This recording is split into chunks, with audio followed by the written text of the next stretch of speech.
Hi everyone, আমি মো চলে আসছি আবার একটা নতুন মিনি ভ্লগ নিয়ে। আজকের দিনটা একটু অন্যরকম ছিল। এক্ষুনি দেখতে তো এক্ষুনি মেঘলা হয়ে যাচ্ছে। আমি একটু ঘুরতে বেরিয়েছিলাম দুপুর দিকে, দেখলাম একটা পানকুড়ি ডুব দিচ্ছে।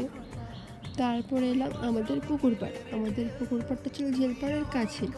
তো দেখলাম অনেক গাছ রয়েছে, যেমন পেয়ারা গাছ, লেবু গাছ, ফুল গাছ, উচ্ছে গাছ, কামরাঙা গাছ, কলা গাছ, অনেক কিছুই রয়েছে দেখলাম।